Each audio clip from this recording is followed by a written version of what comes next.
Olá, bem-vindos à live 5 do livro Tô Aqui Com Você, hoje com a nossa querida Ellen Vieira da Fonseca. Vamos chegando, boa noite a todos. Já já eu vou adicioná-la aqui.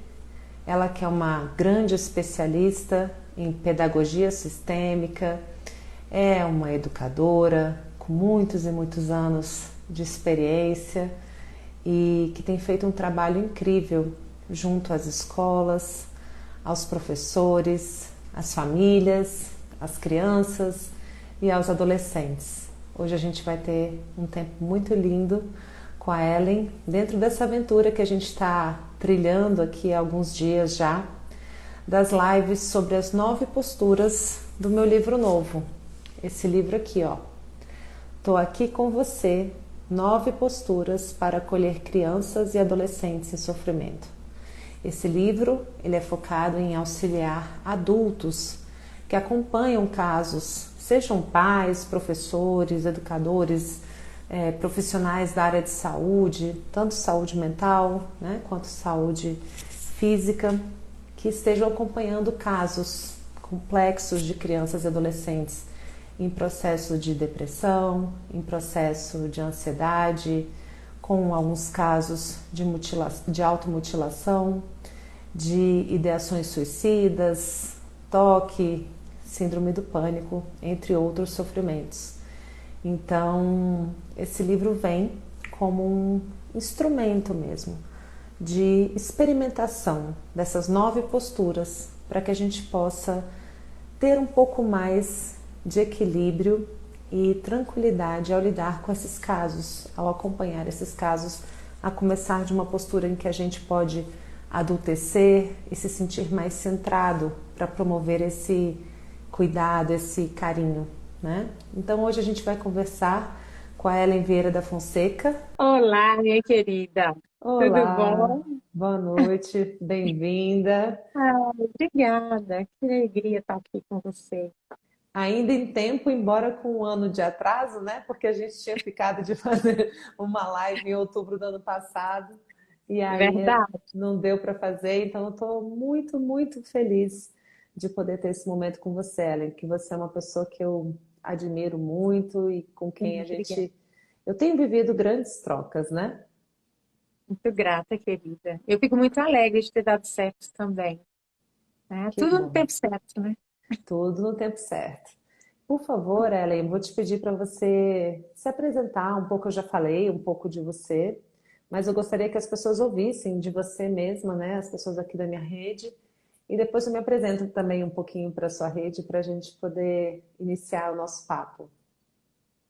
Então, eu sou a Ellen Vieira da Fonseca, uma professora apaixonada pela educação. Eu estou aqui no Distrito Federal, né, junto com a Dani. Moramos aqui, né, Dani? Então, a minha dedicação de trabalho, ela foi aqui no Distrito Federal. Trabalhei 30 anos na Secretaria de Educação, que é a rede pública, e nesse trajeto experimentei muito, porque eu sempre digo que a Secretaria de Educação, a sala de aula, a escola, ela é um laboratório, porque quando você né, transborda aquilo que você desenvolve, os alunos estão ali, tudo tem um favorecimento para aquilo te atravessar. Então, assim, é de uma alegria muito grande ter vivido, né, esses anos todos, né, na rede pública. E aí depois eu aposentei, de lá para cá, assim, acho que foi 2004 quando eu conheci o Olhar Sistêmico, e ele foi uma inclusão, né, com tudo que eu já fazia, que eu já desenvolvia naquele tempo, que era um movimento muito forte já do coração, e aí quando entra, né, o olhar do Bert, ele entra e ele encaixa, eu sempre falo, parece que era o encaixe perfeito que move o coração, né? Então tudo para mim foi mais expansivo a partir daí, porque eu veio respostas, né? Muitas respostas a angústias que antes nós não compreendíamos, como que aquilo se movia. E aí eu segui, né, até aposentar em 2017, trabalhando, experimentando esse olhar sistêmico, e de lá para cá, da minha aposentadoria, eu tenho uma dedicação exclusiva a levar isso para o maior número de pessoas, seja em atendimentos, na sala de aula, em cursos, em formações, né? Agora a gente está aí quase chegando na pós. Então, assim, é um movimento que me atravessa com o coração e que me dá uma alegria tão grande de passar isso adiante. Sim, são tantos alunos já que trabalham com isso, então isso para mim nunca, eu sempre digo, nunca tem preço, né? Quando a gente vê que as redes, que a teia toda de amor está se formando. E é isso, eu só lembrando que a minha formação, né, ela tem a formação tanto na constelação, mas o meu trabalho forte, ele é na pedagogia sistêmica, né? E também eu tenho outras formações aí dentro da área educacional, né? Porque eu trabalhei anos com a educação especial, com transtornos, TDAH, TOD, então tem uma vasta formação aí também, mestrado na área. E aí eu gosto sempre de encerrar colocando que todo esse currículo ele é maravilhoso, mas o maior currículo, o currículo que me colocou com o pé no chão, que me trouxe a força, né? A, a, a, o centramento no caminho do meio, que é o caminho do coração, é o currículo que vem da minha história, que é a soma, né, do meu pai e da minha mãe, que é essa força que nos atravessa. Então, esse sempre, ele é o currículo número um de todo o nosso caminhar, da nossa existência, né? Então, eu gosto Então sempre é de dizer isso. Ellen, filha Vieira, de... filha de Joaquim, Clementino da Fonseca e Clarice Vieira da Fonseca. Um técnico em gesso e uma costureira que depois se tornou funcionária pública também. Que lindo, Muito que lindo, lindo. né? Bom, e eu sou Daniela, eu sou filha de Elce Albano e eu sou jornalista, escritora e tenho trabalhado muito nessa área de autoconhecimento, uma pesquisadora do comportamento humano ao começar em mim, né, de uma forma bastante autodidata, pela necessidade minha como ser humano, como mulher, como esposa, como mãe. E aí a gente foi buscando esses caminhos também do autoconhecimento. Fiz uma pós-graduação em constelações familiares pela Hellinger Schuller e atualmente eu estou fazendo um mestrado em psicologia sistêmica pelo CUDEC, com a nossa Angélica Alveira, que Lindo, iniciou todo esse trabalho, toda essa pesquisa na pedagogia sistêmica, que com certeza é uma grande referência também para você, sim. né, Ellen? Sim, muito linda, E, maravilhosa. e assim, o objetivo, né, sempre nos meus livros e nas publicações que eu tenho feito também nas minhas redes sociais, é trazer um pouco desses temas para que a gente possa começar a entrar em contato com possíveis movimentos de alma, possíveis experimentações de posturas. Então, esse livro ele já nasceu com essa vocação. É um livro curtíssimo, que tem só uns 30 minutos de leitura, mostrando aqui, ele é bem, bem, bem fininho mesmo. Eu estou marcando aqui a parte Tá? que a gente vai fazer. Ele é bem pequenininho, porque ele é muito prático. Ele é um livro que se propõe a ser experimentado por cada pessoa no seu dia a dia, né? Para que cada um possa colocar isso em prática da sua própria forma, se apropriar disso. E, obviamente, a gente sabe que cada aluno, cada paciente, cada filho tem a mãe e o pai exatos que precisam, o professor que precisa, né? O cuidador que precisa. E aí, cada um vai encontrar esse caminho do coração para poder colocar essas posturas em prática, né? Mas são posturas que nos auxiliam a experimentar algo novo, porque quando a gente se abre para experimentar algo, é sempre uma possibilidade nova, um caminho novo, um recurso novo. E a gente tem trazido aqui nomes incríveis, né, de pessoas que eu estou convidando para participar, onde a gente está falando de diferentes estágios desse reconectar com a criança e com o adolescente em sofrimento. Porque, normalmente, quando tem um quadro assim, a gente está falando de uma pessoa que sofreu ali algum tipo de trauma, algum tipo de movimento interrompido, algum tipo de privação, né, emocional, que precisa ser ressignificada, que às vezes precisa simplesmente aquele conteúdo de dor precisa escorrer, precisa ser organizado para que ele possa voltar a fluir, esse amor voltar a fluir entre esses corações, né? E assim, a gente veio tratando de alguns estágios em cada um desses passos, e hoje, nessa quinta postura, a gente já está numa fase, vou até repetir um pouquinho para recapitular com as pessoas, porque assim, gente, a ideia dessas lives é que as pessoas, além do livro, tenham um momento de aprofundamento nessas lives para poder ver novas possibilidades além do livro. Então, cada um desses especialistas está trazendo um novo olhar, uma nova forma.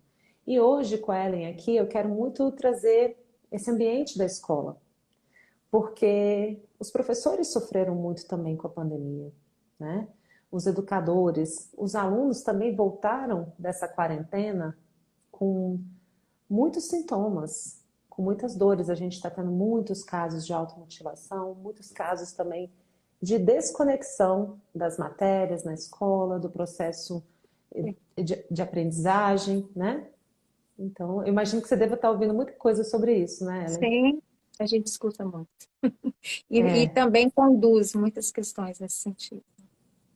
exato. Então, só repassando aqui, Ellen, a primeira postura é: agora eu estou aqui com você. Eu sinto muito pela sua dor. Então, aquele momento em que tem um adulto que só de falar essa frase já acolhe a sua própria criança, seu próprio adolescente ferido e se disponibiliza para acompanhar um que esteja ali precisando daquele olhar, né? Essa primeira live eu fiz com a Renata Pinotti e a gente conversou sobre essa primeira vinculação com a vida. E foi uma live bastante profunda, muito bonita. Aí depois eu fiz a postura 2. Eu te vejo e eu te escuto. E foi uma conversa com René Schubert, com toda a experiência de psicologia analítica e clínica que ele tem de consultório, como promover esse espaço de olhar e de escuta. Como é que eu me abro para isso? E a gente deu várias dicas práticas de como promover essa postura também, né? De não temer essa escuta, né? Aí com o Rossandro Klinger, que também é muito focado na área educacional, a gente conversou sobre a postura 3. Tudo bem se sentir assim. Às vezes eu também sinto medo, raiva e dor. Então a gente coloca esse adulto que está acompanhando, seja professor ou pais, né, ou da área de saúde, como alguém que é humano, comum e imperfeito, que está a caminho, né? E humanizando, sem, no entanto, tirar a sua responsabilidade, a sua autoridade de adulto ali, né? Foi um papo também incrível, maravilhoso. E anteontem eu conversei com a Rose Verilo, que ela também é formada pela Hellinger, e é uma psicóloga clínica também com muita experiência. A gente conversou sobre a postura 4. Estamos juntos para lidar com esses sentimentos, que é para poder dizer que a construção é sua, mas eu estou aqui junto também. Então a gente conseguiu olhar um pouquinho mais para essas presenças do sistema em meio a esse conflito. Foi uma live bem, bem rica. Todas estão entrando no meu YouTube e aqui no meu IGTV também, né? E hoje, com você, que eu já vou te passar a palavra, a gente vai olhar para a postura 5. Eu tenho muito orgulho de você. Você consegue. E para abrir, eu quero ler uma frase que está abrindo meu texto aqui no livro. O que a criança mais frequentemente precisa, do fundo do seu ser, é da confiança sincera dos seus pais. Elas nos dizem: confie em mim, deixe-me ser quem eu sou, deixe-me cometer erros, deixe-me tropeçar, deixe-me ser quem eu sou e mantenha sua fé em mim. Essa é uma frase da Pamela Cribe que eu gostaria muito de te perguntar: como que a gente consegue sustentar esse olhar de confiança para a criança e para o adolescente? Confia em mim, né? Com o fio. É o Ó, o fio aqui. primeiro movimento. É isso mesmo, com o fio invisível. O primeiro movimento, né? Sustentar este olhar poder olhar para esta criança na condição, por exemplo, de um profissional, de um professor, e conseguir sustentar um olhar de concordância, que ela pode ser do jeito que ela é, com o fio. Eu sempre uso essa palavra, né, em todas as minhas aulas para os alunos. Lembra que confiar é com um fio. E o que é este com fio? É um fio que nos atravessa. Você não está sozinho, você vem com um fio que vai te atravessando, que vem lá atrás, passa pelos seus pais e passa por você. Daí você olha para um aluno dentro da sala de aula que ele pode estar nervoso, ele pode estar com problema de aprendizagem, ele pode estar agressivo, ele pode ter um diagnóstico. Como confiar que aquele aluno, do jeito que ele dá conta e ele tem como interagir comigo para ir para onde ele realmente pode ir, né? Ou seja, avançar nas aprendizagens. Quando eu consigo olhar para ele e confiar, olhando para esse fio que atravessa, porque esse aluno não vem só. Ele tem o seu sistema ali, ele tem um movimento que traz e que traz toda esta realidade de comportamento, de aprendizagem. E aí nós, professores, né, quando estamos neste lugar e conseguimos olhar através desse movimento que é uma concordância interna, porque a postura, né, eu acho lindo quando você traz todo esse olhar, porque é uma postura interna, é um movimento que eu não faço num entendimento, mas que me atravessa aqui. Eu sempre digo, através do meu coração, que é o meu interno, porque é nesse lugar que eu consigo olhar para esse aluno e concordar que ele pode ser como é. E aí tem uma pergunta que as pessoas sempre fazem, mas como eu vou concordar que ele continue agressivo? Mas você não está concordando com ele com o comportamento de ser agressivo. Você está concordando com ele, com a história dele, com tudo que ele traz. E quando você faz isso, estranhamente acontece algo que é, ele acalma. Ele entra num centramento. Por que que ele acalma? Porque ele se sente visto nesse movimento, ele se sente visto e quando você concorda, eu posso ser como eu sou. E o ser como eu sou está atrás dessa agressividade. Porque a agressividade ou a questão de olhar, de estar com uma dificuldade na aprendizagem, todas essas conexões, elas estão levando, né? A gente vê isso muito dentro da escola. Os alunos estão se movendo com o olhar para algo que a gente não sabe e que eles também não sabem. E quando você entra nesse lugar, né, de confiar e concordar, você consegue ajudar esta criança a ser ela e a poder mostrar que ela tem sim dentro dela um potencial e que ela tem agressividade, mas ela tem harmonia. Ela tem agressividade, mas ela tem alegria, mas ela tem amorosidade, porque ninguém é só de um jeito. Né? Se eu agora estou agressivo, aqui dentro tem uma amorosidade. Como é que eu, professor, vou chegar neste lugar e trazer essa amorosidade para fora?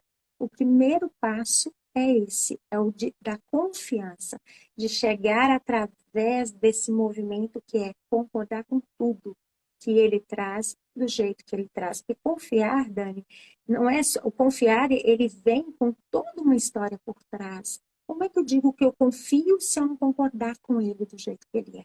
Ele não acredita na minha confiança. A confiança, ela tem um sim, tem, né, no pano de fundo, porque quando eu digo confio, é porque a história está ali. Então, eu preciso também ampliar o meu olhar para tudo como é, para conseguir chegar lá no coração dele e ele está presente.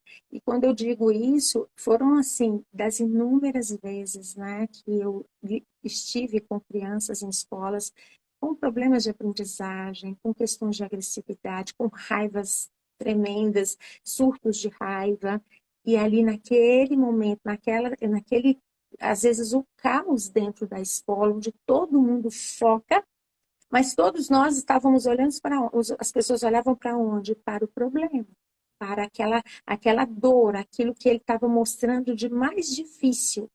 E aí todas as intervenções, quando eu entrava, eu entrava no movimento mais simples possível, que era enxergar ele como ele era, que era dizer sim para tudo aquilo. Estão segurando ele com força porque está nervoso, eu posso soltar. Eu sempre falo, gente, solta.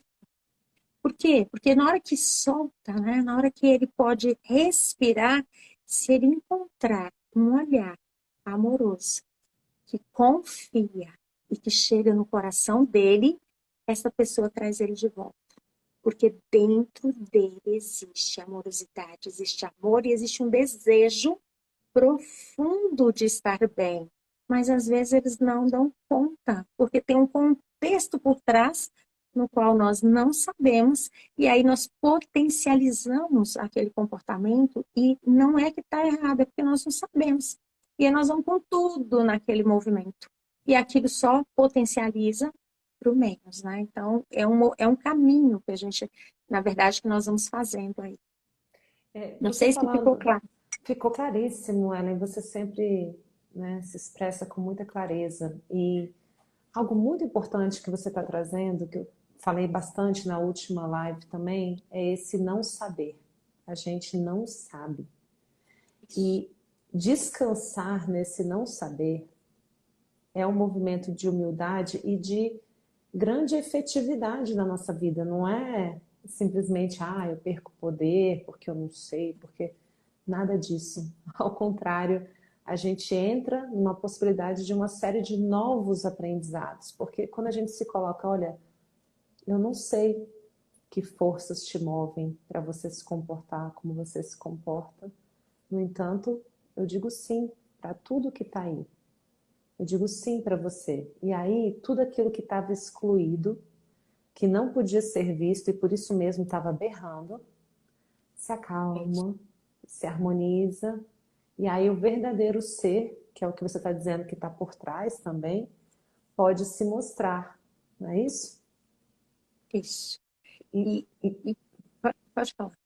não, então a importância, eu só queria que você desse uma reforçada nessa postura do confiar que ele tem um passo anterior, que é esse não saber, que é esse não julgar. Você pode desenvolver isso um pouquinho?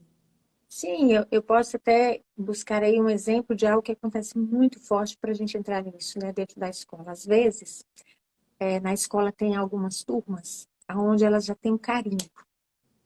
Essa sétima H, Deus me livre. Ninguém aguenta. Ninguém dá conta. Eles conversam demais, eles são muito difíceis, eles são impossíveis. Todo professor que entra sai cansado, então tem todo um movimento onde cada um vai. Fulano isso, ciclano isso. O que que nós estamos fazendo nesse momento? Nós estamos, eu sempre digo, a gente vai amarrando os alunos ali num arame. O que é isso? Ele vira aquilo que nós estamos todos movendo, mas nós não sabemos o que está por trás do comportamento. E aí a gente vem com esse olhar e fala, você não precisa saber. Você só precisa fazer algo aqui que chegue no coração dele, né? Porque, na verdade, o que está por trás pode ter várias dinâmicas aí. Às vezes, aquele que é agitado pode estar agitado porque sai de casa, vê o pai brigar com a mãe, vê situações difíceis. Às vezes, aquela que está lá deitada não quer fazer e incomoda com todo mundo, ela está no movimento, eu já vi vários casos assim, um movimento onde ela está com a mãe lá doente e ela está sem saber, minha mãe morre, minha mãe está viva. Às vezes, o outro que está ali dando muito trabalho, enfrentando um professor, ele está numa dinâmica onde ele enfrenta o pai, porque o pai é uma alcoólatra, não dá conta de ficar em casa. Então, muitas dinâmicas. E também dinâmicas de pais que não têm conflito nenhum, aparentemente. Mas às vezes eles não têm uma presença dentro de casa porque trabalham muito e a escola também olha para isso e diz: esses pais não dão a atenção que ele deveria, por isso esse menino faz isso. E muitas vezes isso se conecta numa determinada turma que tem uma ressonância com as posturas dos professores, na sala dos professores, e isso tem um reflexo ali. E aí, como que a gente conduz isso sem saber o que está por trás e sem precisar se preocupar tanto com o que está por trás, mas com como eu olho? Porque sempre vai bater na tecla do como eu movimento, do como eu olho, do como eu chego no coração dele. Né? Então, eu disse para vários professores já, olhe para os alunos e confie que ele está ali e ele tem um desejo interno de estudar. Se ele não está mostrando isso, algo existe além que você não sabe. Então, se sinta vulnerável muitas vezes na frente deles. Seja humilde e olhe para eles e diga, bom, aqui, a partir de agora, cada um pode ser do jeito que é. E se vocês quiserem conversar do jeito que vocês estão conversando, tudo bem. Eu só dou conta de ser apenas a professora. Se vocês quiserem passar um tempo sem fazer tudo o que a gente combinou aqui, tudo bem, mas lembrem-se, tem consequências. O horário vence e vocês têm que entregar o que vocês se comprometeram como alunos. Quando os professores entram com uma postura interna, né, de perceber o aluno e concordar que ele, sim, existe algo, mas antes de tudo ele é um ser humano. E é um ser humano que eu olhe para ele e que eu posso dizer sim para você do jeito que você é. E eu não estou dizendo, vou bater nessa tecla sem parar as coisas erradas que ele faz, porque ele já sabe que faz errado. Ele tem consciência, mas ele quer ver até onde me vem. Até onde? Será que tem alguém que me tira desse lugar? E aí, quando este professor consegue chegar neste movimento, é incrível o que acontece, né? Porque eles vão imediatamente se conectando, olhando e percebendo este professor é diferente. Ele vê, ele sente cada um de nós. Eu tenho um exemplo maravilhoso, Dani, de um professor que entrou numa depressão. Ele pediu, inclusive, ele pediu para afastar da escola, entrou de atestado, e ele foi ser atendido por um psicólogo que estava fazendo a formação comigo. E aí o psicólogo olhou para mim e falou assim, professora Ellen, eu vou ensinar para ele tudo que a gente está aprendendo aqui. Ele vai voltar daqui uns dias. Eu disse, pode ensinar. Então, o que ele ensinou? Várias estratégias, né, que é de concordância, de enxergar nos alunos a história, os pais. E aí chegou um momento onde nós trabalhamos o que eu ensino muito aqui, que é o Círculo do Amor, e ele voltou para a sala de aula e ele iniciou a aula dele com o Círculo do Amor. Os alunos eram alunos tri-repetentes, que já tinham repetido 3, 4 anos, sabe? Quem está escutando aí que é da escola sabe que são aquelas turmas de aceleração, onde colocam vários alunos problemas e com dificuldades de aprendizagem numa sala só. Então, uma das orientações é, não procure saber mais da história, olhe para eles aqui, através do seu coração. Olhe para eles e diga assim, essa é a sua turma, você não tem como. Ou você trabalha nessa turma ou você vai ficar de atestado. Então ele voltou e ele olhou para os alunos e a primeira coisa que ele fez foi, hoje nossa aula vai ser diferente. Nós vamos nos colocar aqui em semicírculo, todos vocês nessa roda, e nós vamos olhar uns para os outros. E o primeiro a olhar vai ser ele. E quando eu olhar para cada um, eu vou dizer algo que está dentro do meu coração. E ele passou em um a um dizendo, eu vejo você, eu confio em você. Aqui você tem um lugar, aqui você pertence. E aí no início, quando ele passou, aqueles alunos, sabe aqueles alunos que já estão assim, no último do último da frustração de não conseguir aprender, de não conseguir ficar bem na escola, tô aqui, mas tô aqui só porque minha mãe falou que eu tenho que estudar. Eles começaram a rir, aí davam gargalhadas, e ele continuou firme, olhando nos olhos. Quando ele chegou da metade para o fim, começou a ter uma comoção na sala de aula. Quando ele me falava isso me dava uma emoção grande, porque eu ia sentindo a emoção dos alunos, né? Aí ele disse, professora, começou a ter uma comoção. Eles foram se conectando com aquilo que eu estava movendo no meu coração, com a confiança que eu tinha, que eu confiava neles e na história deles, que eu dava um lugar para cada um e que ali cada um tinha um lugar. E quando chegou do meio para o final, quase chegando no final, muitos começaram a soltar lágrimas. A coordenadora que estava comigo, ela disse assim, o que está acontecendo aqui? E o que estava acontecendo ali? Uma frequência que se conectou de amor. Um movimento de amor que está na concordância, né? Que está nesse movimento de dentro para fora. E a partir desse dia que ele fez todo esse movimento, ele acabou. Ele não teve mais problemas com esses alunos de comportamento. Ele começou a perceber que os alunos queriam aprender. Os alunos começaram a melhorar as aprendizagens, né? Eles começaram a trazer respostas de coisas que eles não faziam há anos. A escola, muito antenada, percebendo tudo, o que você está fazendo? Ele dizia, eu estou sendo orientado com a pedagogia sistêmica. E a escola não estava entendendo muito bem. Então chegou uma menina com um catatacinho de umas pastas de diagnóstico. Era a terceira escola que ela entrava, porque ela havia sido expulsa 3 escolas seguidas no mesmo ano, fora as anteriores. Era uma menina que tinha uma questão de liberdade assistida com uma questão familiar.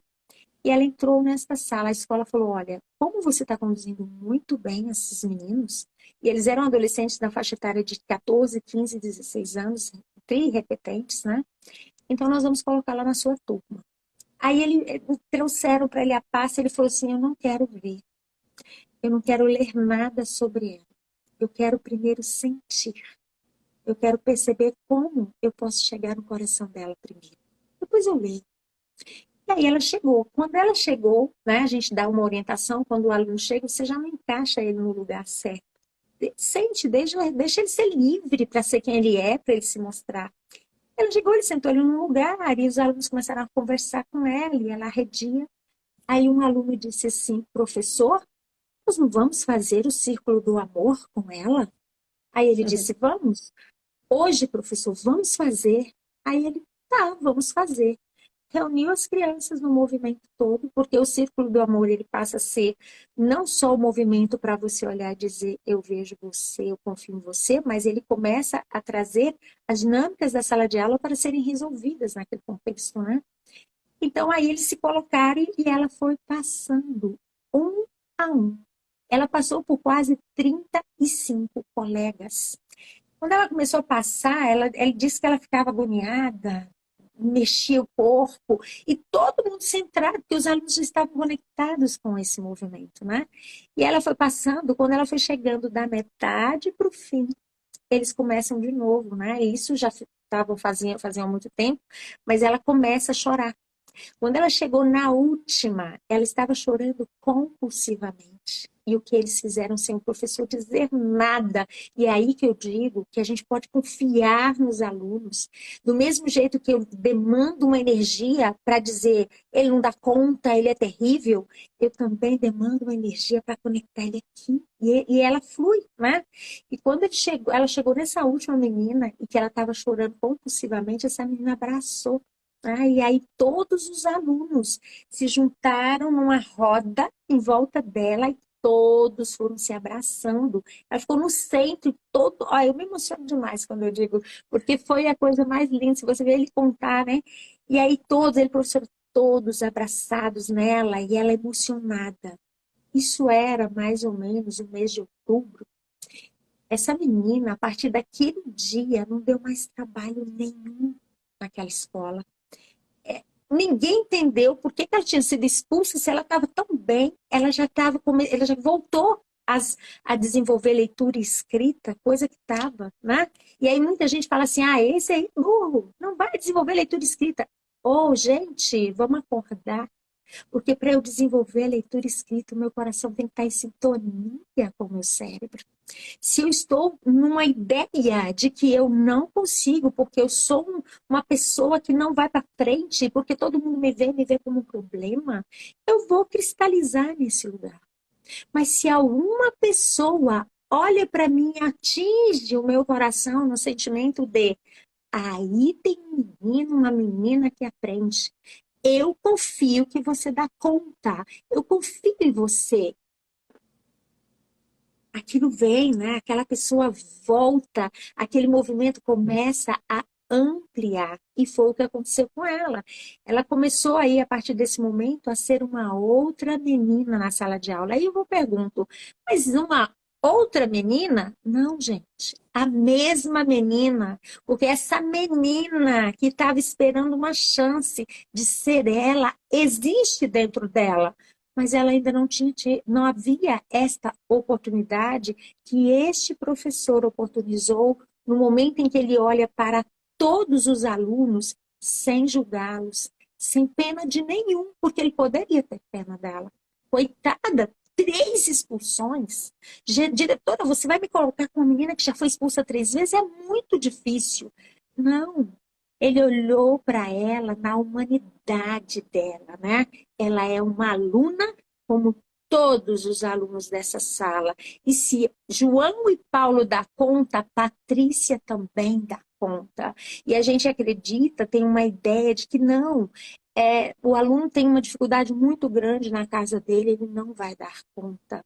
Muitos alunos se transformam e transformam-se nas suas casas também, a partir do olhar do como um professor chega no coração dele. E aí, mais uma vez, é aquilo que a gente, né, que você perguntou no início, não precisa, na maioria das vezes, de eu saber o que está acontecendo lá. Porque ele, na hora que eu faço esse movimento que é aqui, que ele vem, ele próprio muitas vezes diz, eu não estou bem, professor. Meu pai isso, minha mãe aquilo. E o que eu, professor, faço? Entro no julgamento aos pais? Os pais que não cuidam porque trabalham muito? Eu entro num julgamento aos pais porque a mãe às vezes bate, ou porque às vezes não dá comida na hora certa, ou porque o menino vem sem tomar banho. É a mãe que ele tem. E ela pode melhorar muito com a minha postura, quando eu olho para o filho dela e vou trazendo ele para cá e respeitando esta mãe como é. Às vezes, quem está ouvindo pensa assim, mas isso não é possível, está na contramão de tudo que a gente faz na escola. Mas esse olhar que atravessa o coração, que é sistêmico, essas leis apresentadas por Bert Helling, com a consciência que nós vamos tomando de tudo isso, esse movimento ele fica assim mesmo, né? Na Sim. contramão. Por quê? Porque a escola tem um olhar muito linear. Né? Um olhar que está focado muito no certo e no errado. E aí, quando a gente entra neste movimento, através dessas leis, não é o certo e errado. Todos podem aprender, todos podem ficar bem na escola, mas vai depender do como eu vou chegar lá, né? Como que eu vou chegar no coração dele e trazer ele de volta, né? Eu inventei até na época, que eu dei isso muito para os meus alunos, Dani, eu disse assim, quando eu atendi os alunos na escola, eu gostava muito de falar assim, quando ele dizia para mim, eu sou burro mesmo. A professora já disse que eu não aprendo. Só de quando era da sala de recurso. Foi lá que eu comecei a fazer essa brincadeira. A Aham. professora disse que eu estou aprendendo e tal. Eu dizia, deixa eu te dizer uma coisa. Quando você fala isso para mim, eu não acredito. Não consigo acreditar. Sabe por quê? E aí eu vou lá no coração, né? Porque aqui no seu coração não tem só esse menino que você está falando aí. Aí eu vou puxando, faço assim, eu puxo uns fiozinhos invisíveis, né? Aí eu digo, aqui tem um menino que aprende, aqui tem um menino alegre, aqui tem um menino educado, aqui tem um menino com uma mãe que o ama, aqui tem um menino que quer fazer na escola, que quer fazer a sua parte. Quando você vai fazendo Uhum. isso, brincando, ele volta. Sim. Muitos deles falavam assim para mim, então tá, então eu vou voltar para a sala. E ficava bem a professora, o que você fez? Fiz nada. Eu só ajudei a vir voltar para cá. Sim, sim. É algo que, quando você fala voltar para cá, é voltar para o momento presente. Eu não quero saber história, eu não preciso olhar esses laudos, eu quero me conectar. Coração Primeiro, a tá. coração, a coração, né? E isso me faz pensar que é como se a gente se ligasse à essência do ser, aquilo que está lá mais profundo e que às vezes está coberto por várias e várias camadas, às vezes, né, de defesas psíquicas, de traumas, de agressões, né? E como que um olhar Sim, acorda isso no outro. Então eu sim. estou me comunicando com essa porção essa essência e eu acordo essa essência naquele ser, né? E assim, está sendo maravilhoso te ouvir também falando especificamente desse ponto da escola, mas muitos pais estão buscando esse livro. Vou só falar para o pessoal que está aqui, gente, a gente está conversando sobre esse livro. Estou aqui com você, 9 posturas para acolher crianças e adolescentes em sofrimento. A gente está falando de 9 posturas internas que mães, pais, professores podem experimentar para poder acompanhar esses casos de depressão, ansiedade, automutilação, ideações suicidas que a gente tem ouvido falar, né? Quem quiser, basta me seguir, clicar aqui nessa setinha aqui no alto, entrar no meu perfil, me seguir, lá dentro tem o link para adquirir esse livro, né? Agora sim, muitas mães e pais ouvindo isso, como que uma mãe e um pai com uma criança e um adolescente em sofrimento pode se conectar de coração a coração quando muitas vezes esse menino está lá no fundinho de si mesmo? Como que a mãe e o pai podem acordar isso nos seus filhos? Ó, uma pessoa que perguntou como eu faço para adquirir o livro, já coloquei. Só clicar aqui no meu perfil, clica na setinha aí em cima e entrar lá no meu perfil que o link tá lá, tá bom? Por favor, Então, Ellen. e aí vem o desafio de nós, mães e pai, né? Pai, mãe, pais. Que é o desafio, porque quando nós lidamos com os nossos filhos e percebemos nossos filhos em algum sofrimento, a tendência geralmente é ansiedade, buscar ajuda, vamos ver o que está acontecendo, vamos resolver. E muitas vezes, muitos de nós entramos em, vou colocar muitos de nós e vou entrar nos casos todos que eu já atendi de escola, que eu atendia muitos pais, né? E também no consultório. E muitas vezes nós entramos ali em culpa, em aonde eu falhei, o que aconteceu que eu não dei conta, como que eu vou poder ajudar. Só que aí, na maioria dos casos, nós esquecemos de algo, que é olhar para nós. O que acontece em mim e quando eu olho para o meu filho, eu me sinto assim. E que efeito isso tem nele? Porque o que, que os filhos estão dizendo para os pais? Eles estão apenas olhando para algo que os pais não estão conseguindo olhar, que os pais não estão conseguindo perceber. Isso pode estar nesta linha geracional de pai e mãe, isso pode estar na linha anterior, mas as crianças estão olhando para algo. E aí, sempre como eu trabalho com os pais, eu sempre quando peço, né, o pai e a mãe, na escola eu fazia muito isso, algo que, primeira coisa que nós trabalhávamos, né, antes de qualquer colocação de descobrir algo, eu perguntava assim, durante o dia e a noite, como que é o tempo, como que é a rotina? A maioria, e nós vivemos uma dinâmica muito agitada, então eu dizia, então hoje nós vamos fazer diferente, né? Nós vamos ter um tempinho, vocês vão ter um tempinho para vocês. Então eu chamava a criança, colocava a criança sentada, o pai e a mãe à frente dela, ela ficava menor, né, olhando para cima, porque geralmente as crianças e os adolescentes, muitos deles em sofrimento, eles estão fora do lugar. Eles estão pedindo, me vejam como eu sou. Me veja aqui, né? Olha para mim na minha dor.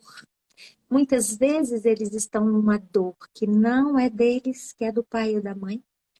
Já tivemos vários trabalhos com crianças, meninas que se cortam, e ficou muito claro o movimento de dor para a mãe. Era a mãe que tinha uma dor, e elas estavam se cortando e entrando várias crianças, adolescentes, geralmente são as adolescentes, no mesmo movimento.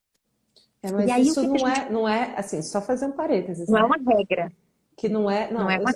além de não ser uma regra, não é culpa da mãe o fato disso estar Não, acontecendo, né? não é culpa. São os filhos que são abelhudos. Nós, filhos, somos abelhudos, somos intrometidos. A gente quer ajudar os pais. Todas as crianças e as crianças e os adolescentes, eles querem ajudar, né? Eles fazem assim, ó, eu vou olhar para o meu umbigo. Eu tenho o poder de ajudar a minha mãe.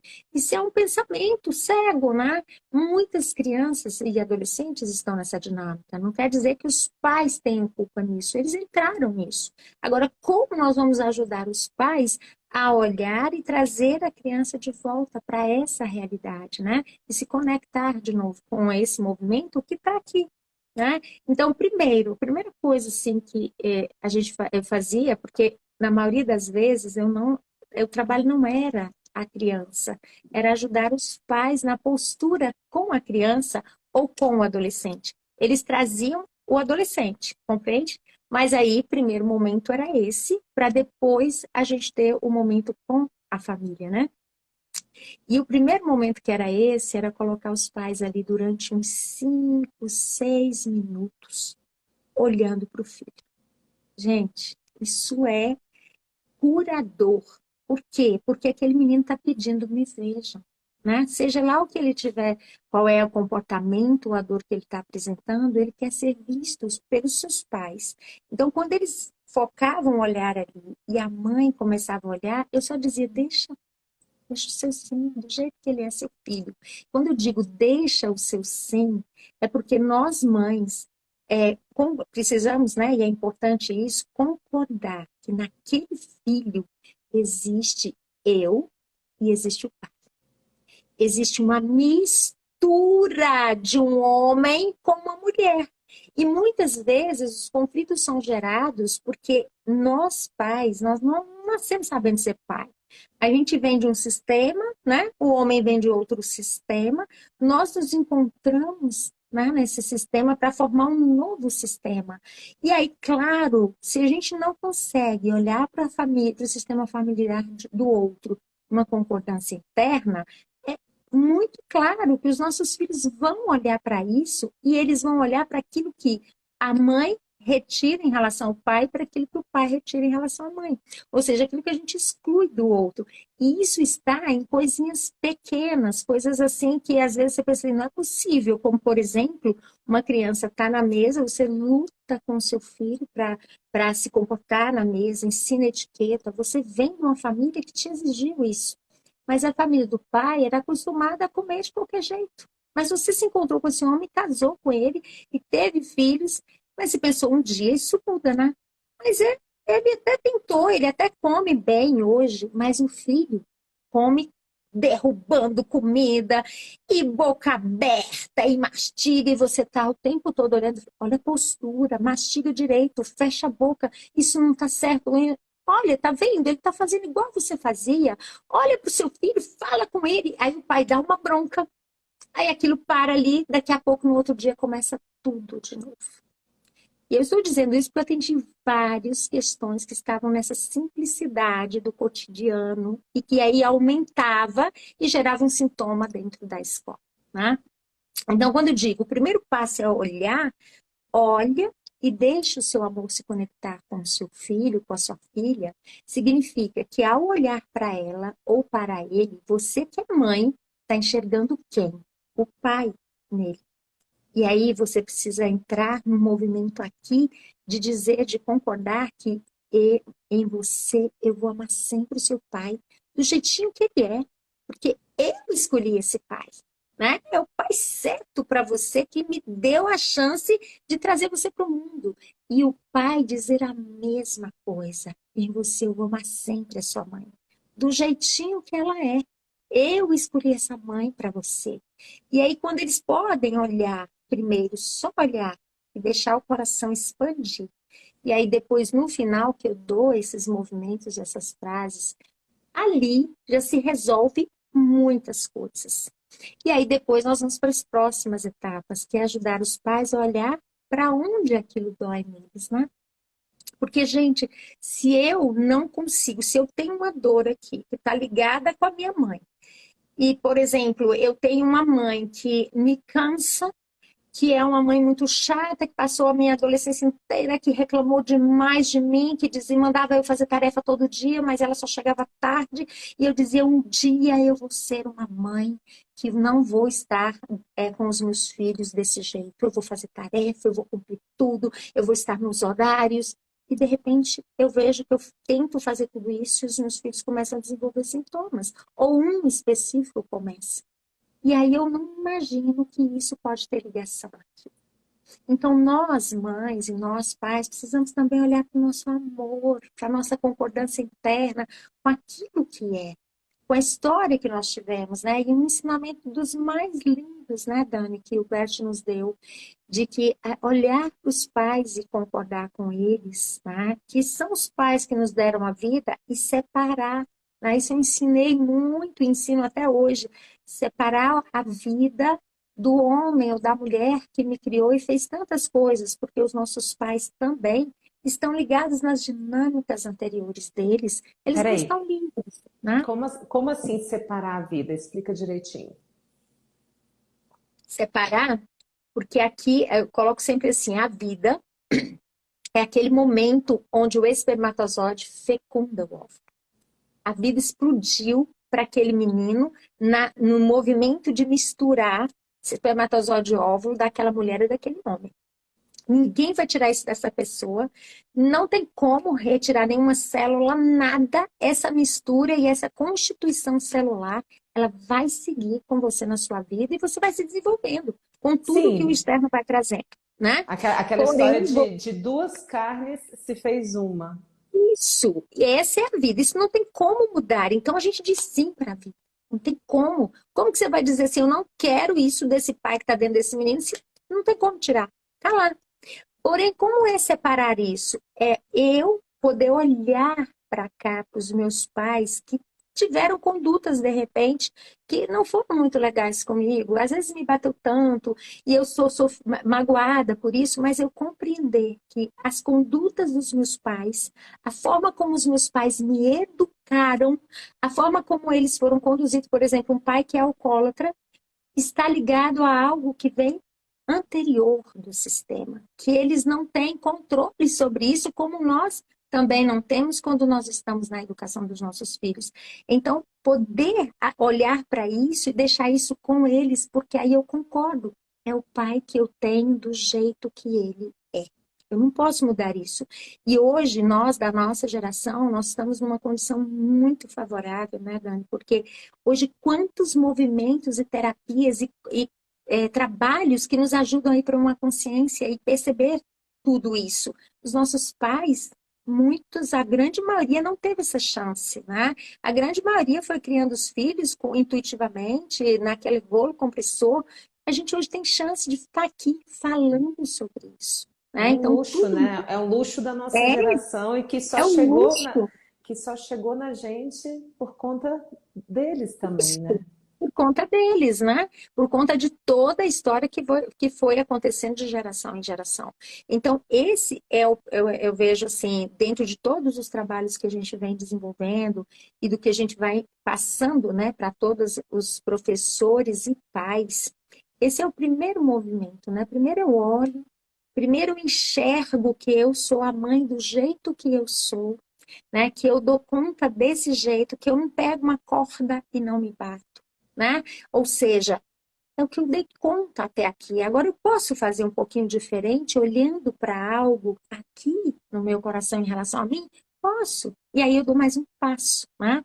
E o estranho é que quando as mães e o pai, a mãe, quando eles conseguem olhar para eles também, e quando eles conseguem fazer essa conexão de olhar para os filhos já melhoram muito, né? São assim, melhoras muito rápidas que a gente vê acontecer no dia a dia, quando a própria escola fala assim, o que aconteceu o que aconteceu que essa criança voltou, né? Está mais tranquila, consegue fazer as atividades, o pai está mais presente, a família começa aí um movimento de conexão. Então, o que é importante aí, né? Primeiro, eu preciso perceber algo em mim. E não é aí de jeito nenhum pegar a cordinha e se bater. Eu gosto muito de dizer isso para as mães, principalmente para as mães. E a gente tem esse movimento, né, de pensar assim, ai, eu fiz Culpa de algo minha. errado. É culpa minha. Não, você é a melhor mãe que esse filho poderia ter. Você fez o seu melhor. Agora você pode fazer algumas coisinhas um pouquinho diferente. Você está ampliando o seu olhar para isso. E os filhos, eles são muito. Eu vejo muitos adolescentes, assim, dos adolescentes. Eu vou contar um caso aqui, só para vocês terem uma ideia, tanto que é lindo, né? De um caso de atendimento de um menino que a família chegou porque ela achava que ele quer se suicidar. Veio com aquele movimento, aquela coisa toda. E eu olhei para aquele menino e eu disse, gente, mas meu coração não dava com aquilo. Para ele, não via aquele menino com aquele movimento. Ele era um menino, assim, bem cuidado, ele estava firme na postura dele, né? Então eu disse para os pais, esperem lá fora que eu vou bater um papo com ele, né? Quando a gente começou a conversar, né, dentro lá e tal, eu falei assim, me conta, o que está acontecendo? Porque eu não acredito que você, esse menino aí, tudo isso aí que seus pais falaram, eu estou vendo um menino muito diferente na minha frente, com uma postura firme, que sabe o que quer. Ele devia de ter uns 16 anos. Aí ele olhou para mim e falou assim: Ah, professora, porque meus pais acham sempre que eu vou fazer algo errado. Minha mãe está sempre achando que se eu sair, eu vou entrar e ter amigos que não são amigos que vão ser boa influência para mim. Se eu atrasar 2 minutos, eles ligam e ficam desesperados e acham que está acontecendo alguma coisa. Eu falei, e o que aconteceu para sua mãe pensar que você quer morrer? Eu falei, eu não quero morrer. Ele disse assim, eu não quero. Já falei para ela que eu não quero morrer. Mas ela pôs isso na cabeça porque um dia aconteceu uma briga lá em casa e eu fiquei nervoso, chutei um vidro lá e o negócio rasgou minha perna e foi todo mundo correndo para o hospital, cada verde, não sei o quê. E aí ficou essa situação, mas eu não quero morrer não, professor. Eu olhei para ele assim, o desespero dele de dizer, eu só quero ser eu só quero que me vejam como eu sou. E eu olhei para ele e disse assim, seus pais, e aí a gente faz todo, né, o trabalho de que os seus pais são os melhores para você, isso é muito amor por você, eles só querem o seu bem, né? Depois que eu tive a conversa com ele, eles saíram, os pais chegaram. E aí, quando eu comecei a conversar com os pais, eu fiz uma pergunta para a mãe. Como foi a sua história com a sua mãe e seu pai? Ah, minha mãe. Aí veio um monte de questões com a mãe. E o pai, um monte de questões com o pai. Então, eles estavam ali, fora total do lugar onde esse menino comandava o sistema, porque eles estavam fora também do lugar aqui, com os próprios pais. Então, qual foi o meu único trabalho ali? Ajudá-los a perceber o lugar deles como filhos, para olhar para os filhos. E é algo muito que não dá para colocar, que são muitas coisas que a gente vai trabalhando, mas algo muito lindo aconteceu no final, quando eu trouxe esse menino de volta e disse para ele: seus pais querem te dizer algo. Então eles estavam numa postura bem diferente, né? E aí o pai olhou para ele, botou eles de frente assim, e o pai olhou para ele e disse assim, porque a mãe que comandava tudo, né? Só que aí o pai olhou para ele e disse: agora é comigo. O que tiver de resolver é comigo. Eu dito as regras em casa. Aí ela olhou para ele e disse: e eu confio no seu pai. O que ele fizer, eu assino embaixo. O menino olhou para mim e disse: e aí? Aí ele olhou para mim: agora eu tô ferrado, né, professora? Ou seja, ele falou até uma palavra que não é bem essa, mas ele quis dizer: agora eu tô ferrado, né, professora? O que significa isso? Ele foi para o lugar, ele entendeu que eles são os pais e que tem regras e que ele vai precisar cumprir regras enquanto filho e que naquele momento anterior ele estava acima dos pais. Ele tinha o controle da família porque a família estava em conflito. Então, os filhos fazem isso, gente, assim, não é é inconsciente, né? Não é porque eles querem fazer, não é por mal. E um pai e uma mãe, quando eles estão alinhados no seu lugar, eles conseguem chegar muito mais rápido nos filhos e colocar os filhos também no lugar. Eu sei que ele não teve mais problema de achar que esse menino ia tentar se suicidar e etc, né? Então, o amor dos pais também são grandes, mas a gente precisa também marcar, né, Dani, aqui, que existe aí um movimento muito forte, né? Eu já vi muitos terapeutas falar, já vi Rossandro também colocar muito isso, que é o movimento onde nós pais, parece que de uns tempos para cá, a gente ficou muito numa condição de igual com o filho, e não dá, porque não dá, existe uma hierarquia ali, né? Existe os pais, depois os filhos, né? Os pais, eles direcionam e os filhos estão ali recebendo para levar para É, frente. E quando a gente, só concluindo esse pedacinho, e quando a gente entra numa relação muito de igual, os filhos vão sair do lugar, eles são incitados a sair e a movimentar uma relação como se eles fossem, olhassem para nós e estivesse falando fazendo aquilo ou falando com seus próprios colegas. E aí eu não estou dizendo que a gente não vai ser uma mãe amorosa, um pai amoroso, que tem uma boa relação com o filho, não é isso. Mas que o nosso lugar de paz, ele exige de nós um lugar de ordem, né? Nós viemos primeiro. E quando isso, às vezes, não precisa ser falado, mas ele é sentido na postura de pais e filhos, aí os filhos ficam no lugar, aí eles conseguem suportar ser apenas os filhos, né? porque aí, quando os filhos veem, né, mãe e pai como os grandes, eles podem se ocupar de ser filhos, de, né, não ficarem Sim. ali tentando tirar as Ah, dores da mãe e do resolver. pai. Mas E tem uma coisa salvar, às importante vezes, né? em salvar os pais, né? Porque muitas vezes, inconscientemente, eles É, sentem o sofrimento da mãe e do pai com relação aos seus sistemas de origem, que estão muito sofridos, e é uma forma de chamar a atenção e falar: ei, olha para mim, eu estou aqui, até gerando esse problema para que sim, a mãe e o pai permaneçam na vida, olhem para a sua própria vida, olhem para esse filho para poder cuidar, né, sim, daquele sistema novo que se formou a partir daquele casamento, né? Agora, alguns pontos que eu queria colocar, assim, essa prática que você trouxe com relação a mães e pais olharem o outro cônjuge no filho, ela é muito importante porque não tem nada que traz mais alívio para um filho do que ele escutar: eu me alegro que isso. você se pareça com a sua mãe e com seu pai, porque existe ali uma concordância com a vida como ela é naquele ser. E, querendo ou não, é filho daquele homem e é filho daquela mulher e é fruto daquele encontro daquele casal, né?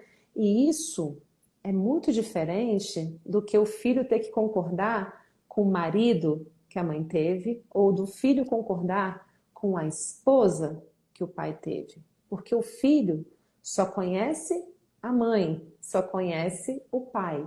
Esse filho não conhece a esposa e não conhece o esposo. Então, Nossa, ter essa diferenciação, e assim, independente de estar casados, de estarem casados, ainda ou não, é um isso. fato. Pode ter sido uma noite apenas, né? Agora, meu filho, eu escolhi essa mulher como a sua mãe. Meu filho, eu escolhi esse homem como seu pai. E É. isso já lhe traz uma autorização, né, para viver. Então, eu queria trazer essa diferenciação também desses lugares Tenho. e rapidinho, Uhum. e trazer essa referência de que independente de estar casado ou não. Isso, gente, isso pode ser feito em qualquer situação. Diga lá. Só colocar uma questão, um jeitinho, né, que a gente faz na sala de aula quando chegam crianças ou adolescentes, né? Isso eu fui aprendendo a fazer porque as professoras me colocavam assim, isso é de infantil a ensino médio, tá? Mas eu vou colocar um caso do infantil, o que que a gente às vezes faz que vai para o menos, e o que que a gente pode fazer que vai para o mais em casos, por exemplo, quando os pais se separam. Então, um dia a professora, eu estava na sala de recurso, a professora chegou e falou assim, nossa, o pai da fulana e a mãe separaram. Da menina, vamos colocar aqui da Kátia, né? E a Kátia chegou tão mal, essa menina estava acho que com 7 anos, né? Primeiro ano. Ela chegou chorando e eu falei, o que que foi? E ela disse assim, meu pai, minha mãe se separou. Então eu pus ela no colo. Aí isso é a professora me contando. Eu pus ela no colo, acalentei ela e falei, fica tranquila, eles vão voltar, vai dar tudo certo, fica tranquila. Aí eu olhei para aquilo e disse, como vai dar tudo certo? Você sabe disso? Você tem bola de cristal? Vai dar tudo certo? Eles vão voltar? Você falou isso para ela, mas eles vão voltar? Aí ela acordou assim e falou assim: ah, não sei, mas eu achei que tinha que falar isso para acalentar o coração dela. Eu falei: pois é. E aí, quando a gente faz isso, o que está por trás no coração dessa professora, que foi a pergunta que eu fiz imediata para ela? Eu disse: qual foi a sensação que você sentia que tinha, quando você falava isso? A professora, eu tinha muita pena dela, tadinha, uma menina de 7 anos chorando com o pai que brigou com a mãe, foi para um lado e foi para o outro. Eu fiquei com muita pena. Então, quando nós entramos nesse lugar, a gente perde o aluno, a gente perde a criança. Por quê? Porque eles vão chegar de infantil a ensino médio e vão querer se abrir com o professor. Muitos deles fazem isso. Eu canso de atender nos cursos, de chegar professores no curso que estão assim: nossa, professor, eu estou aqui como último recurso, porque eu estou muito cansado, muito sobrecarregado com tantos problemas que os meus alunos trazem. Né? Então, aí você entra na pena, você só vai acolhendo situações, você entra no julgamento, vai acolhendo situações. E aí, qual é o movimento que a gente aprendeu a ensinar aos professores sem julgar, sem pena, sem intenção, simplesmente numa postura de apenas professor, no lugar dele? A criança chega, e aí essa professora voltou para fazer isso, né? Ela chegou no mesmo movimento, meus pais se separaram e tal, tá lá chorando. Oh, Kátia, o que está acontecendo que eu estou vendo você tá chorando, abaixa a cabeça, não fez suas tarefas? Ah, professora, meu pai e minha mãe se separou e agora eu estou muito preocupada, eu estou muito chateada. Aí, que você, como professor, pode fazer no seu lugar de apenas professor? Kátia, deixa eu te dizer uma coisa. Eu não sei o que aconteceu lá e também não vou entrar nisso, isso pertence ao sistema dos seus pais, da sua família. Mas eu preciso te dizer uma coisa. Como pai e mãe, juntinho, olha meu dedo aqui, tá dentro de você, não separa nunca. Agora, o homem e a mulher que namora, que se casou, esse homem e essa mulher, isso é deles. Eles podem morar um no Japão, um na outra cidade, isso é deles. Eles resolvem, não tem nada a ver com você. Mas o papai e a mamãe, olha, quando eu olho para você, eu sinto o amor dos dois juntinho dentro de você. Tá tudo certo aí. Você continua Porque, com eles aí, né? porque E aí no ser não, só humano. concluindo, né? E aí, Hum, esse movimento, quando ela faz isso, a criança faz isso. Por quê? Porque os alunos de 0 a 100 anos, tá, gente? Quando os pais se separam, a gente tem uma ideia que o pai separou, a gente se separou junto. Não é verdade. Dentro de nós estamos com as nossas células misturadas, com a nossa força do pai e da mãe ali dentro. E quando a gente é professor, né, e pode trazer esta consciência para uma criança, uma adolescente, imediatamente o fluxo de trabalho na sala de aula permanece presente. Ele vai estudar, ele vai fazer a parte dele, ele se desconecta, porque aquilo não é dos pais, aqui do papai e da mamãe, aquilo é do homem e da mulher, né? Então, isso pode ser colocado numa postura de apenas professor. Eu não entro em nada, eu só esclareço isso para a criança, né? E aí isso tem um bom efeito. Pode falar, Dani. e você dizer para eles, né? Em você, eles permanecem casados, porque você é uma É filhinha, isso. um filhinho desse amor, né? Isso. E isso me fez entender depois de muito tempo aquela fala, né? Até do Novo Testamento, ou não sei se é do Novo ou se é do Antigo Testamento, que diz, né, de duas carnes se fez uma. E a Isso. gente percebe que ali, naquele ser, aquele amor continua. É Então a lindo. gente agradece, independente dos temas difíceis de casal, independente das histórias, né, das disputas de poder, dos fetiches, das questões todas difíceis de casal, naquele ser, aquele casal permanece, né, É isso. vivo. E desenvolver nos pais essa consciência de que a gente não faz os filhos de confidentes. Que era um assunto que eu não queria perder para a gente Bem aproveitar lembrado, esse seu bem gancho, lembrado. porque é como você pegar uma folha A4 e rasgar no meio.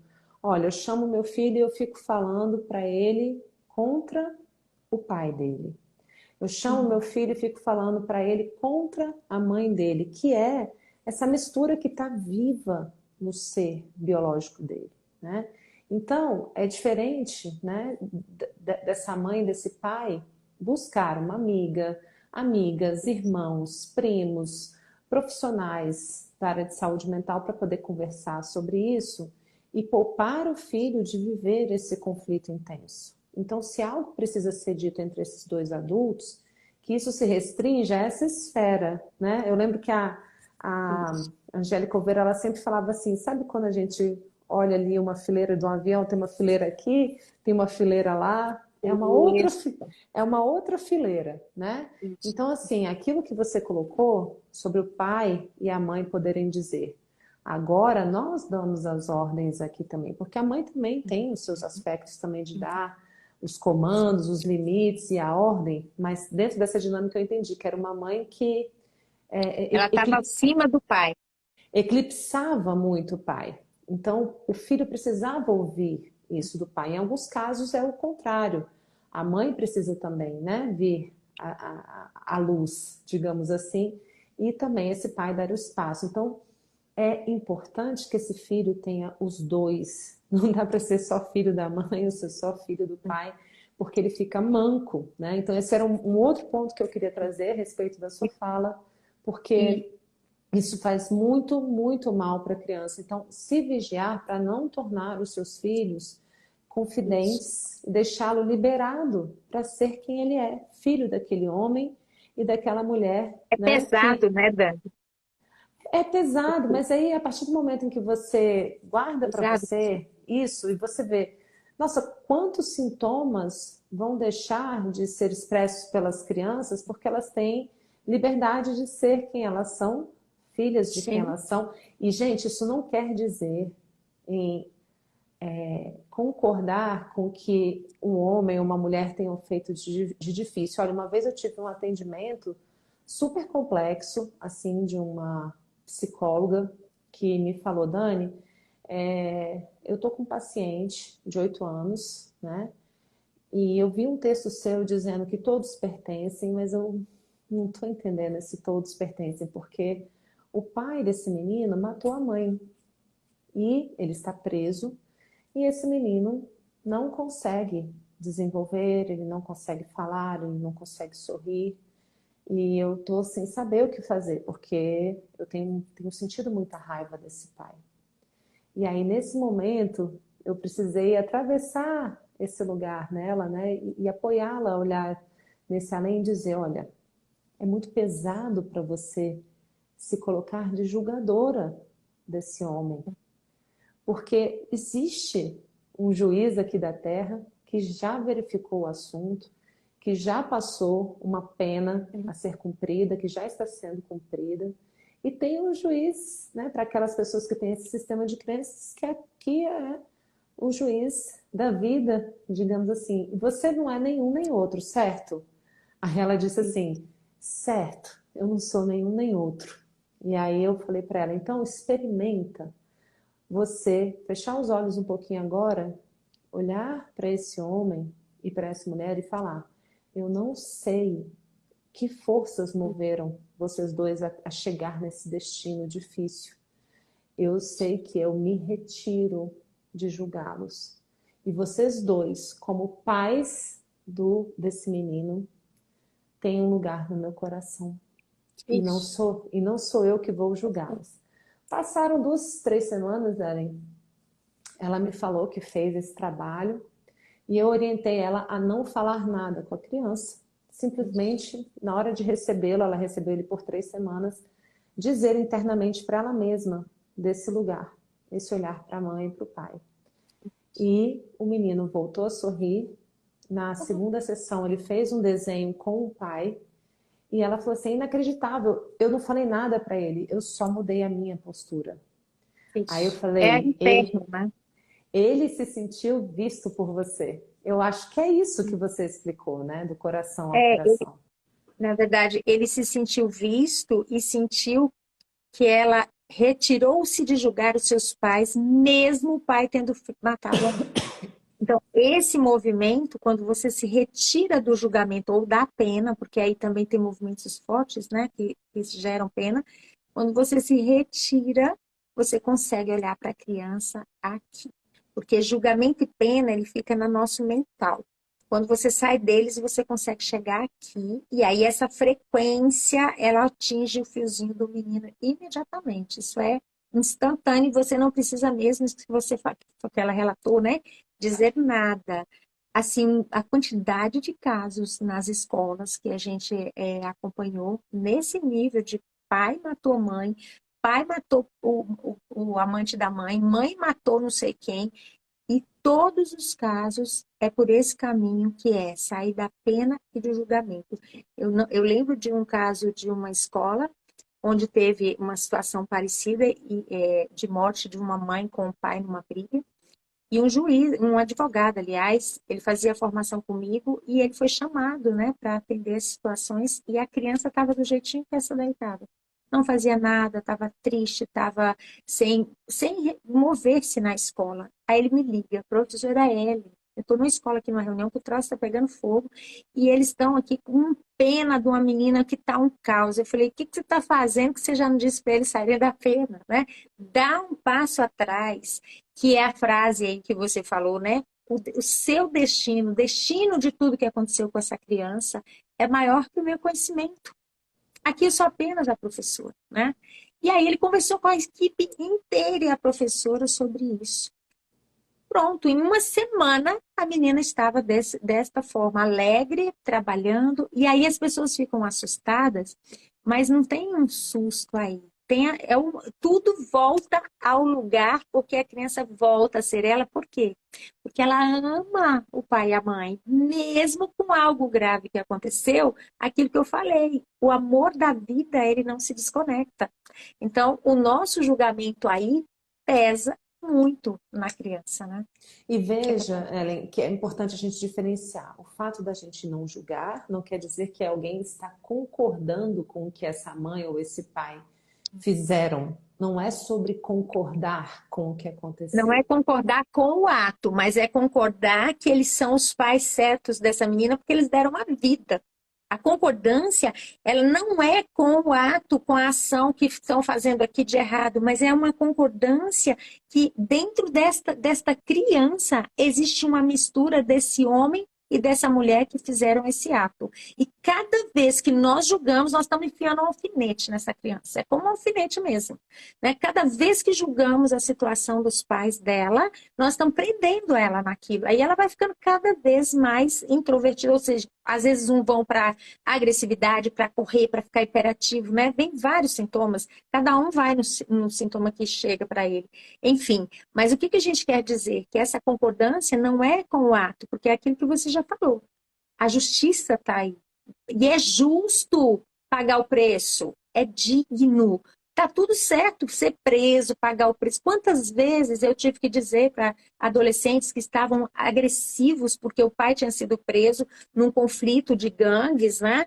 E a escola empolvorosa com aquele menino batendo, eles chegavam e falavam assim: meu pai foi preso, meu pai é do tráfico, meu pai não sei o quê. E eu olhava e dizia assim: tá, e tá tudo certo. Isso para mim ele está pagando o preço. E eu falava isso bem natural. Está pagando o preço por algo que ele fez que não está certo. Ok, mas deixa eu te dizer uma coisa. É o seu pai. E como seu pai, ele tem um lugar no meu coração. Ele te deu a vida.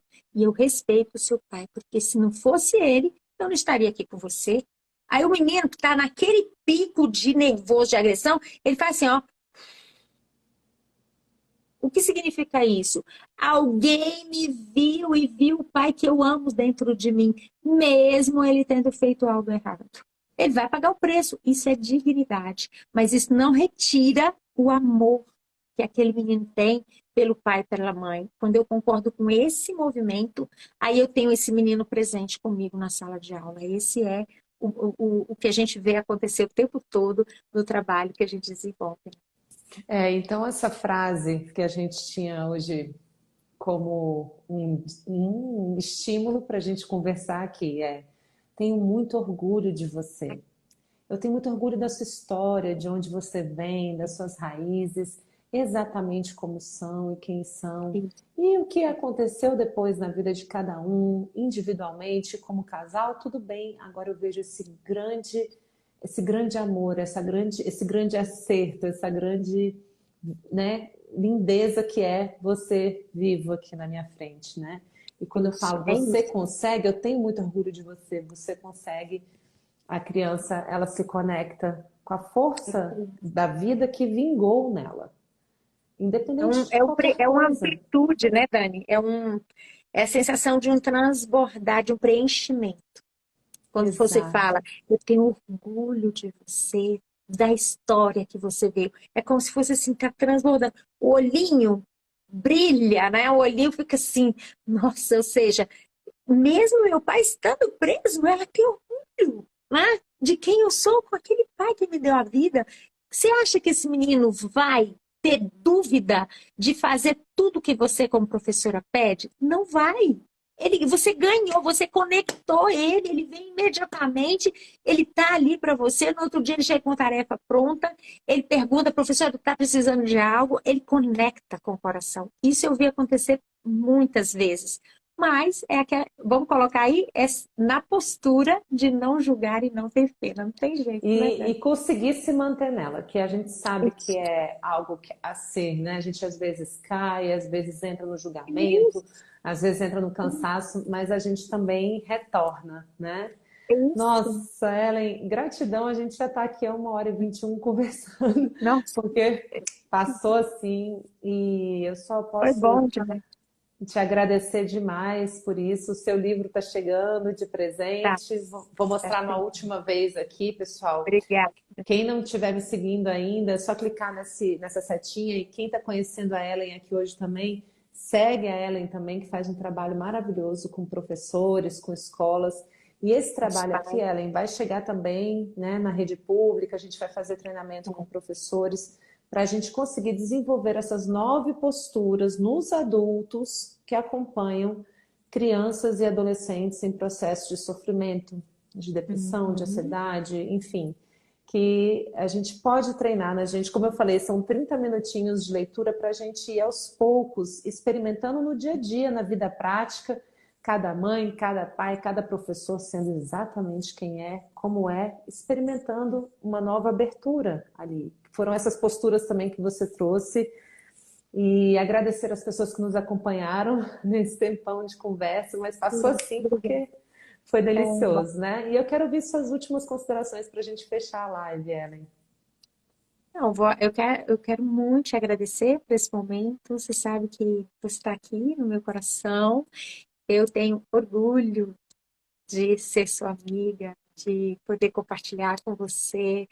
É uma conexão muito boa, muito gostosa, que transborda. E eu tenho certeza que o livro também vai trazer. Eu gostei muito porque ele é simples, né? Ele é rápido, ele é direto, então, assim, vai trazer recursos. A partir dele, algo se move na pessoa que lê, né? E isso é maravilhoso. Então, assim, que você faça com esse trabalho muito sucesso. Estamos juntas. O que precisar, vamos compartilhando, vamos juntas servir, porque tem muito serviço pela frente, né, Dani? Tem sim. Eu Obrigada. espero que brevemente a gente possa fazer algo juntos aí com professores também. Sim, Sempre uma honra estar ao seu lado, querida. Gratidão. Um beijo a obrigada. todos que nos acompanharam. E, gente, essa live vai ficar salva aqui no meu perfil. E quem quiser o livro é só entrar aqui no meu perfil, clicar lá naquele link e adquirir, que agora está entregando para todo o Brasil.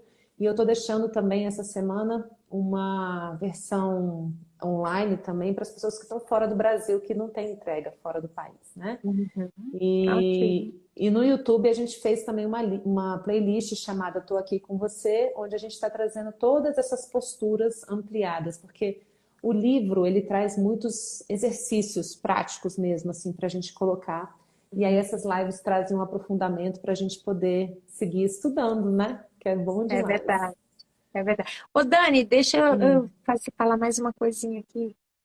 Me deu uma sensação aqui de te dizer isso. Você foi falando, né? Aí eu falei, agora eu vou ter que falar. Essa fala é para sua mãe. tá? Dizer para sua mãe que eu tenho muito, mas muito orgulho dela dar a luz a você. Mas é um amor tão grande. E esse amor que ela traz, que transborda de você, e transborda para os seus filhos, possa seguir de muitas e muitas gerações.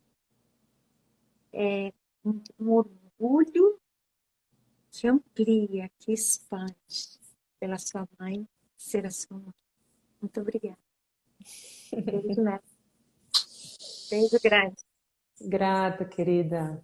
Em lágrimas, fecha a live aqui agradecendo a todos, viu? Beijos. Obrigada, gente. Beijo. Tchau. Tchau, boa Obrigada. noite. Beijão. Tchau.